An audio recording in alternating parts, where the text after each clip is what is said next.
찬양대의 찬양에 아멘한 여러분에게 성령의 단비가 내리실 줄 믿습니다. 힘들 때마다 생각나는 인물이 있습니다. 살아가면서 힘들고 어려울 때 이런저런 생각이 나는데 저는 한 인물이 생각이 납니다. 이 사람은 1944년에 경기도 양평에서 태어났습니다.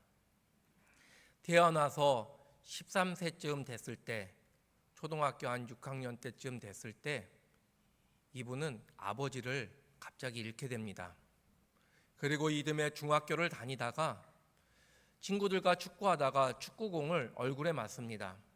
그리고 망막박리라는 이 시력에 대한 그런 병을 앓게 됩니다. 근데 이 1950년대 말, 우리나라의 의술이 아직 그렇게 좋지 않았을 때라 이 소녀는 결국 시력을 잃고 맹인이 됩니다. 그 충격으로 어머니도 세상을 떠나게 됩니다. 그리고 누나가 남동생 3명을 위해서 열심히 공장에서 일하다가 과로사로 누나도 세상을 떠나게 됩니다. 이 소녀는 맹인이었고 동생 3명을 책임져야 되고 아직 어린 소년 가장이었습니다. 이 소년의 삶이 앞으로 어떻게 펼쳐질까요? 우리가 쉽게 생각하면 그의 삶을 긍정적으로, 그의 삶을 뭔가 희망을 가지고 보기에는 힘든 그런 모습이라는 겁니다. 그 소년은 맹인으로서, 소년 가장으로서 냉혹한 현실과 직면하게 됩니다. 이 냉혹한 현실 속에서 우리가 생각할 때 그냥 자기 혼자 책임지는 것, 그저 먹고 사는 것마저도 버거울 것이라고 우리는 추측합니다. 그런데 소녀는 나중에 우리에게 이 편견을 깨고 정말 훌륭한 사람으로 나타납니다. 바로 이 인물이 고 강영우 박사님입니다. 고 강영우 박사님을 좀 더 살펴보면 이후 한 사람의 도움으로 맹인학교에 들어가게 됩니다. 맹인학교에 들어가서 열심히 공부하다가 연세대학교 교육학과에 입학하게 됩니다. 그리고 희망을 포기하지 않고 열심히 살다가 양부모님을 만나고 그 양부모님의 도움으로 유학을 갈 수 있는 길이 열리게 됩니다. 그런데 이 시대에 맹인이 유학을 가는 것은 오늘날의 교육부죠. 그 당시에는 문교부의 결격 사유로 규정되어 있었습니다. 맹인은 유학을 갈 수 없다라는 규정이 있었다고 합니다. 그러나 그의 유학으로 인해서 이 규정이 폐지가 됩니다. 그리고 한국인 최초 맹인으로 해외 유학을 가고 또 한국인 최초로 맹인으로 박사의 학위를 받으면서 그는 그의 삶을 계속해서 이어나갑니다. 그의 기적은 여기서 끝나지 않습니다. 미국에서도 꿈을 가지고 열심히 공부하여 박사학위를 받고 대학에서 강의합니다. 그리고 자신의 이야기를 책으로 출판합니다. 부시 대통령이 이 책을 읽고 감동하여 그를 중용합니다. 그리고 백악관 국가장애인위원회 정책 차관보가 됩니다. 한국 사람으로 미국 정부에서 가장 높은 자리에서 일하셨던 분이 바로 이 강영우 박사님입니다. 박사님의 환경, 그리고 시대적 상황, 그리고 그의 어떤 장애, 그것을 보면서 우리는 쉽게 긍정과 희망을 이야기하기 어렵습니다. 그러나 그는 환경과 자신의 약점을 극복하고 사람들에게 희망과 용기를 주는 삶을 살아가셨습니다. 더 나아가 큰 영향력을 발휘할 수 있는 위치에서 자신을 증명하게 됩니다. 박사님은 이렇게 말씀하셨습니다. 장애를 가진 내가 비장애인들을 위해 봉사했다. 남들이 100살 살아도 못할 일들을 나는 하루가 일주일이라도 되는 것처럼 살면서 해냈다. 여러분, 우리는 세상을 살아가면서 너무나 쉽게 판단하고 규정하고 여러 가지로 잘못된 생각을 할 때가 많습니다. 환경과 장애를 이길 수 있는 희망과 가능성을 보지 못하고 그저 나를 둘러싼 환경과 상황 속에서 쉽게 판단해 버리는 경우가 많다는 겁니다. 오늘 본문 말씀에는 이런 편견을 가지고 사람을 판단하며 가능성을 보지 못하는 여리고 사람들과 또한 본문의 주인공인 삭개오가 등장합니다. 삭개오는 한 지역의 세금을 걷는 세리들을 관리하는 세리장이었습니다. 또한 부자였습니다. 예수님 당시에 로마에게 세금을 바친다는 것 자체가 굴욕적인데 이 당시 세리들은 거둬야 할 세금보다 더 많이 받아서 자신이 착복하고 나머지를 로마에 바치는 경우가 많았습니다.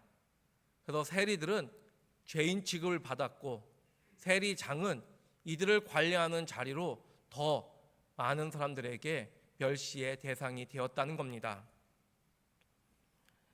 어느 날 삭개오가 사는 동네에 예수님이 지나가신다는 소문이 납니다. 사람들이 들썩입니다. 많은 사람들이 예수님을 보기 위해 몰려왔고 물론 이 소식을 삭개오도 들었고 삭개오도 달려갑니다. 성경 말씀에 달려갔다라고 표현된 것을 보면 삭개오도 예수님을 매우 보고 싶어 했었다라는 것을 볼 수 있습니다. 그런데 두 가지 문제가 발생합니다. 하나는 사람들이 많았다라는 거고 또 하나는 삭개오의 키가 작았다라는 겁니다. 이 상황 앞에서 그냥 포기하고 갈 수 있었지만 삭개오는 포기하지 않습니다. 그는 큰 결단을 합니다. 바로 나무에 올라가서 예수님을 보겠다라는 결단입니다. 아니 뭐 나무에 올라가는 것이 결단식이나 되냐라고 생각할 수 있습니다. 근데 삭개오에게는 결단입니다. 왜 그럴까요? 쉽게 한번 말씀드려 보겠습니다. 여러분, 우리 동네에 유명한 사람이 지나간다고 해서 국회의원쯤 되는 분이 아니면 구청장쯤 되는 분이 나무에 막 올라가서 거기에 매달려서 보고 있다면 여러분 어떤 생각이 드시겠습니까? 좀 채신머리 없다라고 생각이 들 거고 좀 보기에 좀 그럴 겁니다. 본인은 어떻겠습니까? 본인이 나무에 올라간다라는 것은 결단입니다. 그리고 거기서 매달려서 그렇게 보고 있다라는 것은 또한 그에게는 쉬운 일은 아니라는 겁니다. 삭개오가 비록 죄인 취급을 받았지만 삭개오는 그 지역에 하나의 영향력 있는 사람이고 또 그는 나무에 올라가기에는 키가 작은 사람이었습니다. 근데 그럼에도 불구하고 그는 결단하고 나무에 올라갑니다. 그리고 그 나무에 올라가는 노력에 의해서 예수님을 만나게 된다라는 겁니다. 여러분 같았으면 어떻게 하시겠습니까? 이런 상황에 나무에 올라가겠습니까? 부끄러운 일이고 작은 삭개오에게는 쉽지 않은 일이고 또 여러 가지로 힘든 상황의 그런 모습일 수 있지만 여러분들도 이 순간에 용기를 내서 나무에 올라갈 수 있을 것 같습니까? 그런데 놀라운 반전이 생깁니다. 보고 싶었던 예수님이 나무에 달려있는 삭개오를 그냥 스쳐가지 않고 삭개오에게 말씀합니다. 삭개오야, 속히 내려오라. 내가 오늘 내 집에 유하여야 하겠다. 삭개오는 깜짝 놀랐습니다. 그리고 매우 기뻐했습니다. 말씀을 보면 급히 내려와서 즐겁게 예수님을 대접하고 있는 모습을 볼 수 있습니다. 이 순간 삭개오는 즐거웠지만 즐겁지 않은 사람들이 있습니다. 바로 여리고 사람들은 이 상황 속에서 수군거립니다. 예수님이 죄인의 집에 들어갔다. 여러분, 여리고 사람들이 나쁜 사람들이라서 삭개오의 집에 들어간 예수님을 불편하게 생각하고 삭개오를 비난했을까요? 우리는 이 이야기의 기승전결을 압니다. 그래서 전지적인 시점으로 이 이야기를 볼 수 있습니다. 근데 우리가 만약에 이 동네 이 당시에 살던 사람이었으면 우리도 아마 동네 사람들과 마찬가지로 삭개오에 들어간 예수님이 불편하고 또 삭개오를 비난하는 그런 모습이었을 것이라고 생각을 합니다. 앞서 이야기했던 강영우 박사님을 1950년대 말 그분이 살던 그 시대로 가서 청소년기의 박사님을 본다면 우리는 어떤 생각을 했을까요? 맹인이고 고아이고 동생들까지 책임져야 할 그분을 보면서 우리는 그분 앞에서 희망을 보았을까요? 절망을 보았을까요? 박사님은 이런 말씀을 하셨습니다. 나의 장애는 저주가 아닌 하나님께서 나에게 내려주신 축복이다. 나의 이 장애가 저주가 아니라 하나님이 나를 더 나은 길로 이끌어 주시는 축복이었다라고 그는 고백합니다. 여러분도 이 환경 속에서 이 상황 속에서 그래 너의 장애는 축복이야 그걸로 인해서 하나님이 역사할 거야 라고 쉽게 이야기할 수 있을까요? 분명한 것은 우리는 쉽게 단정짓고 판단하는 것을 잘한다는 겁니다. 과거와 현재만 보면서 판단하고 그리고 단정 지으면서 우리는 미래의 가능성과 희망을 잘 보지 못한다는 겁니다. 어떤 이야기의 기승전결을 다 알고 있는 상태에서는 희망을 얘기하고 소망을 얘기할 수 있겠지만 그 순간에 우리가 갇혀 있을 때는 우리는 쉽게 판단하고 단정 짓는 자리에 너무나 자주 우리의 삶을 맡긴다는 겁니다. 예수님은 달랐습니다. 그분은 사람을 과거로 판단하지 않고 현재로 단정 짓는 분이 아니셨습니다. 죄인과 함께 하셨습니다. 가난한 사람들과 함께 하셨으며 낮은 사람들과 함께 하셨습니다. 그들의 가능성을 일깨워 주셨습니다. 만약에 예수님이 현재만 보고 과거만 보는 분이셨다면 아마 삭개오의 집에 들어가진 않으셨을 겁니다. 그러나 예수님은 과거, 현재뿐만 아니라 미래의 가능성을 보시는 분이기 때문에 삭개오의 집에 들어가셨다는 겁니다. 예수님은 늘 사람의 가능성을 보십니다. 세상에서 죄인이라고 손가락질 당하고 마을에서 은근히 무시당하는 삭개오의 집에 들어간 것은 삭개오의 가능성이 충분히 있고 그 가능성이 있음을 예수님은 스스로 증명해 내십니다. 우리도 예수님과 같아야 합니다. 현재의 모습만 보고 결정해 버리는 그리고 쉽게 판단하는 그런 우리의 삶이 아니라 자신을 볼 때에도 그리고 내 이웃과 형제를 볼 때에도 그 사람의 가능성과 희망을 볼 수 있어야 한다라는 겁니다.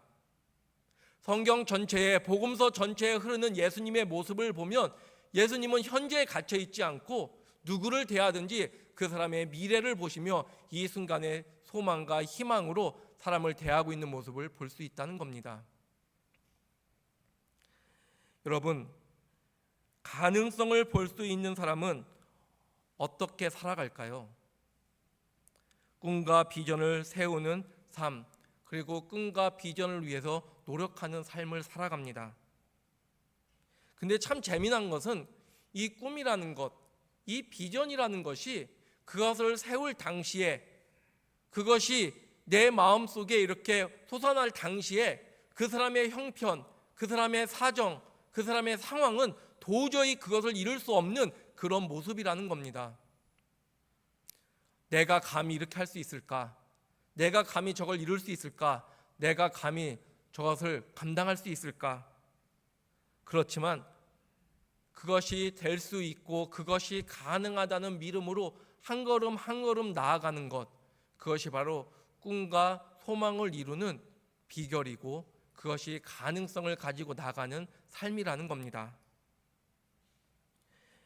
우리는 살아가면서 쉽게 나이를 이야기합니다. 나이가 장벽이 되고 나이가 장애가 돼서 우리 스스로를 가둘 수 있다는 겁니다. 근데 중요한 것은 나이는 장벽도 아니고 장애도 아닙니다. 나도 모르게 나이가 스스로 나를 가로막는 그런 장벽이 되고 장애가 된다면 우리는 알아야 됩니다. 절대로 나이는 장벽과 장애가 아니라 내가 딛고 일어서야 될 나의 현재이고 이 현재에서 미래를 바라볼 수 있는 희망의 시작이라는 것을 깨달아야 됩니다.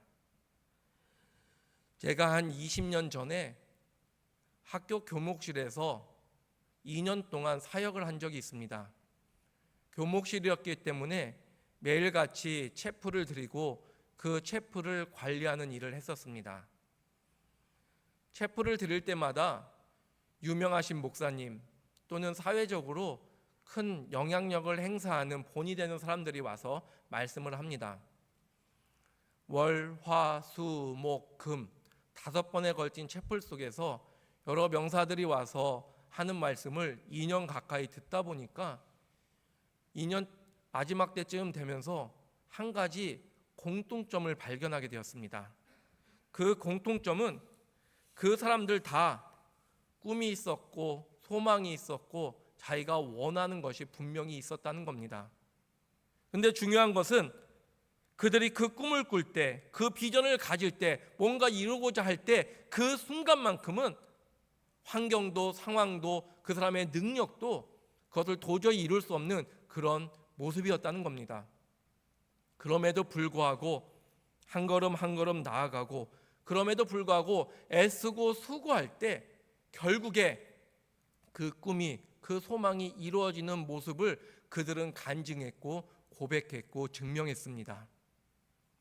여러분, 우리가 꿈꿀 수 없는 것을 꿈꾸고 우리가 이룰 수 없는 것을 이루고 우리가 가야 할 수 없는 곳을 갈 수 있는 그 마음을 가지고 나아가는 것, 그 소망을 가지고 나아가는 것, 그리고 상대방을 그 가능성으로 볼 수 있는 것, 그것은 바로 신앙이고 믿음이고 예수님이 우리에게 가르쳐 주신 모습이라는 것을 우리는 기억해야 됩니다.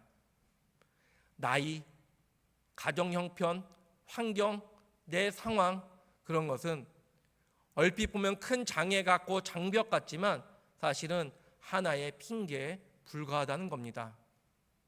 하고자 하는 자에게는 할 수 있는 방법이 생기고 하지 않으려고 하는 자에게는 하지 않아도 되는 그럴싸한 변명이 생긴다는 것이 우리의 삶의 모습이라는 겁니다. 꿈을 향해 나아가기 위해서는 우리는 삭개오에게 한 가지를 배워야 됩니다. 소망을 현실로 만드는 것에 있어서 삭개오는 우리에게 중요한 것을 가르쳐 줍니다. 그것은 바로 나무에 올라간 그의 노력입니다. 나무에 올라갔다는 말은 무엇을 의미합니까? 삭개오는 예수님을 보기 위해 달려갔지만 그에게는 장벽과 장애가 있었습니다.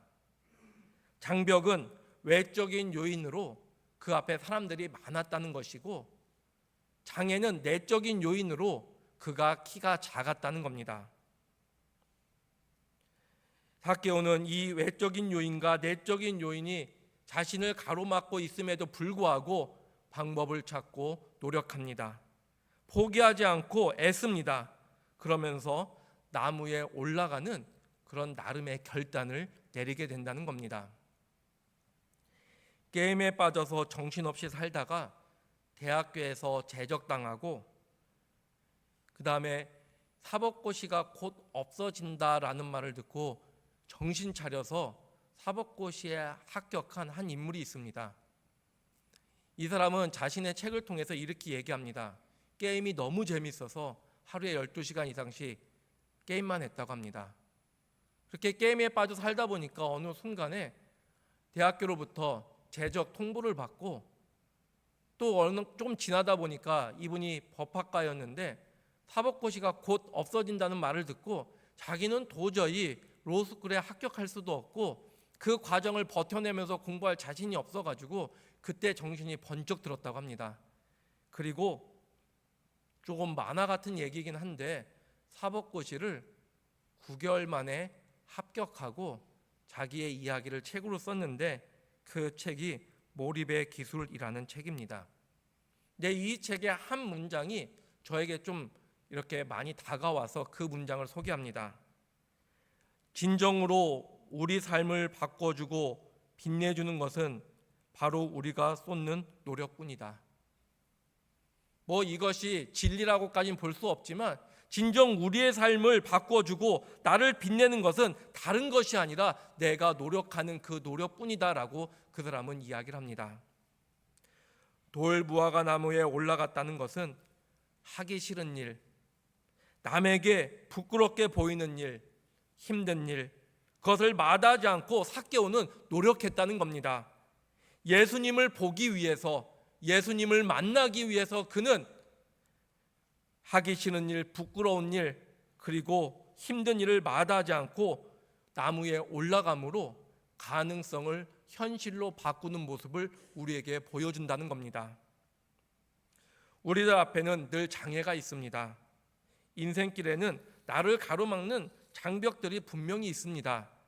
내 꿈 안에 꿈을 향해 가는 그 한 걸음 한 걸음마다 나의 부족함이 느껴지고 환경의 여러 가지 힘듦이 느껴지고 또 여러 가지로 나를 방해하는 요소들이 있다는 겁니다.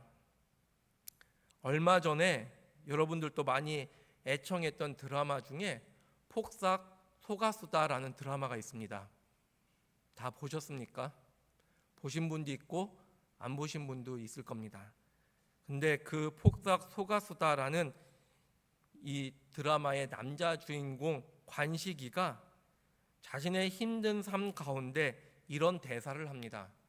저는 이 드라마 전체를 통해서 이 대사가 굉장히 마음에 와닿았는데 그 대사는 이렇습니다. 하루 벌면 하루를 살 수 있는데 그 하루가 참 치사하다. 하루를 벌면 그냥 온 식구가 하루를 살 수 있는데 그 하루가 참 치사하게 자기에게 다가온다는 겁니다. 그냥 일반 사람들이 그냥 평범하게 살아가는 그 하루도 치사함으로 우리에게 다가오는 것이 우리의 삶입니다. 우리 앞에 있는 장벽과 장애를 어떻게 극복해야 합니까? 하기 싫어도 힘들어도 부끄러운 일이라도 꼭 해야 하는 일이라면 마치 삭개오가 나무에 올라가듯이 우리는 나무에 올라가야 된다는 겁니다. 그래서 주님을 만날 수 있었다는 겁니다. 여러분, 참 묘하게도 인생이 내 뜻대로 되었다, 내 마음대로 되었다, 내 계획대로 되었다라는 사람은 한 명도 없습니다. 근데 참 묘하게도 내 뜻대로 안 돼서 망한 사람도 있지만 더 안 된 사람도 있지만 내 뜻대로 안 돼서 더 내가 뜻한 것보다 잘 되고 더 성공했다 하는 사람도 있습니다. 그 차이는 뭘까요? 내 뜻대로 안 되는 삶인데 내 계획대로 안 되는데 어떤 사람은 내 뜻대로 안 돼서 인생이 더 힘들어졌다는 사람이 있고 어떤 사람은 내 뜻대로 내 마음대로 안 됐는데 오히려 더 잘 됐다라는 사람이 있습니다. 그 차이는 뭘까요? 그것은 바로 노력의 차이입니다. 내 뜻대로 안 되고 내 마음대로 안 될 때 노력을 포기하는 모습과 내 뜻대로 내 마음대로 안 될 때 그럼에도 불구하고 노력하는 사람은 결국 나중에 더 잘 되느냐 더 못 되느냐의 차이를 만들어낸다라는 겁니다. 하늘은 스스로 돕는 자를 돕는다라는 우리의 속담이 있습니다. 하나님은 노력하는 자에게 이룰 수 있는 지혜와 능력을 주십니다. 우리가 하나님 말씀을 들을 때 이 말씀대로 산다는 것, 어떻게 인간이 이 말씀대로 살지? 어떻게 사람이 이 말씀을 이룰 수 있지라고 생각하면서 아예 시도조차 안 하는 사람도 있지만 그럼에도 불구하고 하나님 말씀대로 살겠다, 하나님 말씀대로 내가 순종하겠다라고 애쓰고 수고할 때 내 능력이 뛰어나서가 아니라 내가 지혜로워서가 아니라 하나님 말씀에 순종하는 자에게 하나님은 그 말씀을 이룰 수 있는 능력과 힘과 지혜를 주신다는 겁니다. 하나님의 은혜입니다. 하늘은 스스로 돕는 자를 돕는다는 말씀이 이거와 다르지 않다는 겁니다. 여러분, 삭개오가 나무에 올라갔기 때문에 주님을 만났습니다. 그가 나무에 올라가지 않았다면 아무 일도 일어나지 않았을 것입니다. 여러분은 지금 어떤 자리에 있습니까? 쉽게 판단하고 쉽게 단정짓는 그런 자리에 있습니까? 아니면 주님과 같이 미래의 가능성을 보고 한 걸음 한 걸음 나아가는 삶의 자리에 있습니까? 가능성을 이루기 위해 여러분은 어떻게 살고 있습니까? 삭개오처럼 지금도 나무에 오르고 있습니까?